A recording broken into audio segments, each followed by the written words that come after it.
దేశంలో ప్రజలకు ఒక రెండు అంశాలు ప్రధానంగా ఇబ్బందికరంగా మారాయి. ప్రధానంగా ఒకటి బంగారం వెండి ధరలు అనేది ఒకవైపు శుభకార్యాల సమయం పెళ్లిళ్ళ సమయం ఒక్కోసారి అమాంతం పెరిగిపోవడం, మళ్ళీ పెట్టుబడి పెట్టినప్పుడు వెండి ధరలు తగ్గిపోవడం, పెరగడం తగ్గడం, అసలు సామాన్యుడు కొనే పరిస్థితుల్లో ఈరోజు బంగారం వెండి లేదు.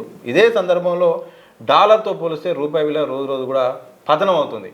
ఈ పరిణామాలు చూస్తుంటే ఎక్కడ లోపం జరుగుతుంది? అంతర్జాతీయ వ్యవహారాలా లేకపోతే మన విధానాలా? మన విధానాలు అంతర్జాతీయ విధానాలతో పాటు మన విధానాలు కూడా. ఇప్పుడు మన విధానాలలో లోపల ఎక్కడ జరుగుతున్నాయంటే రూపాయి తీవ్రమైన పతనం పై పోతుందంటే ఏంటిది? మన బంగారు నిల్వలు లేనట్టు అర్థం. ఓకే, మన దగ్గర బంగారు నిల్వలు రోజు రోజు తగ్గిపోతున్నట్టు, మన దగ్గర సంపద విలువలు తగ్గిపోతున్నట్టు. అప్పుడే మన రూపాయి విలువ తగ్గిపోతుంది.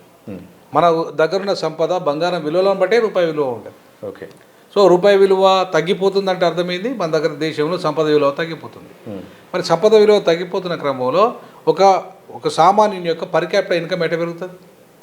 దేశ సంపద పెరిగితేనే సామాన్యుని సంపద కూడా పెరిగినట్లు లెక్క. అంటే పర్ క్యాపిటల్ ఇన్కమ్ పెరిగినట్లు లెక్క.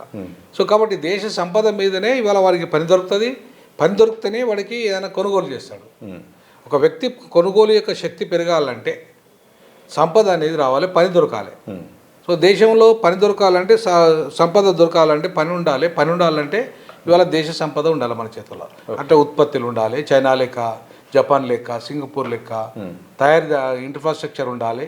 ఇవన్నీ ఉంటే తప్ప ఇక్కడ ఉత్పత్తి అయితే తప్ప మనకు అవకాశాలు రావు. సో ఏమవుతుంది?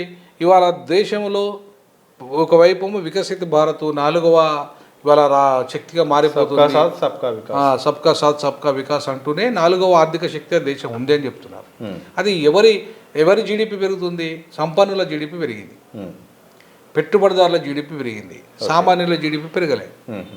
సామాన్యుల జీడిపి పెరిగితే రూపాయి విలువ అంత పతనం కాదు. ఓకే, సామాన్యులు ఇప్పుడు దేశం యొక్క పౌరుల యొక్క శక్తి మీద ఆధారపడి ఉంటుంది దేశం యొక్క రూపాయి విలువ. అర్థమైందా? దేశ సంపద మీద ఆధారపడి ఉంటుంది. సో అక్కడ తగ్గిపోయిందంటే రూపాయి విలువ పతనం ఏంటంటే దేశంలో పౌరుల యొక్క పర్ క్యాపిటల్ ఇన్కమ్ పడిపోయినట్లు లెక్క. అందుకే అప్పుడు ఏమవుతుంది? ఏకంగా ధరలు పెరిగిపోతాయి, విపరీతమైన పెరిగిపోతాయి. సో అందుకే ఒకటేసారి పెద్ద ఎత్తున ధర పెరిగిపోయింది. బంగారం ధర కానీ, వెండి ధర కానీ. ఎందుకంటే మన దగ్గర నిల్వలు ఉంటే వాటి విలువ తగ్గుతుంది. మన దగ్గర నిల్వలు పడిపోతే అవి కూడా పెరిగిపోతాయి, ధరలు పెరిగిపోతాయి. సో కాబట్టి ఇవాళ క్రూడ్ ఆయిల్ ధర, ముఖ్యంగా పెట్రోల్ డాలర్ ధర, దాని మీద కూడా ఇవాళ అది బేస్ అయిపోతుంది. ఇవాళ ప్రపంచంలో ఆర్థిక నిల్వలు లెక్కలు వేయాలంటే ఫస్ట్ నీ డాలర్ విలువ, పెట్రోల్ డాలర్ విలువ ఎంత ఉంది, దాని విలువను బట్టి మిగతా డాలర్స్, ఆ డాలర్ విలువను బట్టి భారతదేశ రూపాయి కానీ ఇతర దేశాల యూరోప్లో వాళ్ళ రూపాయి విలువ కానీ ఉంటుంది. సో ఈ క్రమంలో వాళ్ళ యూరోపియన్, యూకే అది ఏమంటుంది దాన్ని పౌండ్ విలువ కానీ, అమెరికా డాలర్ విలువ కానీ అన్నీ కూడా పెరుగుతున్నాయి. దాంతోపాటు అప్పులు కూడా పెరిగినాయి. ఓకే, ఒక డాలర్ విలువ పెరిగినట్టే అప్పులు పెరిగినాయి. భారతదేశంలో కూడా అంతే, రూపాయి ఏమో పతనం అవుతుంది, అప్పులు పెరుగుతున్నాయి. ఇప్పుడు అక్కడేమో రూపాయి విలువ పెరుగుతుంది, పౌండ్ విలువ పెరుగుతుంది, డాలర్ విలువ పెరుగుతుంది వాళ్ళది. ఓకే, మనదేమో రూపాయి విలువ తగ్గుతుంది, రూపాయి విలువ తగ్గుతుంది, మనకు డాలర్ విలువ పెరుగుతుంది అక్కడ. దానివల్ల ఏమవుతుంది?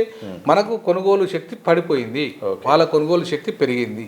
సో కాబట్టి ఇక్కడ మనం ఏదైతే కొనుక్కునే వస్తువు ఏదైనా ప్రతి కూడా దాని యొక్క ధర విపరీతంగా పెరిగిపోతుంది. అందులో బంగారం విలువలు మరీ పెరిగిపోతుంది. ఎందుకంటే ప్రపంచ మార్కెట్లో ఏ దేశం యొక్క అంటే దాని యొక్క బంగారం నిల్వల మీదనే దాని యొక్క కరెన్సీ వాల్యూ ఆధారపడి ఉంటుంది. సో దాంతో ఇవాళ మన కరెన్సీ వాల్యూ పడిపోయింది కాబట్టి మన బంగారం రేటు పెరిగిపోయింది.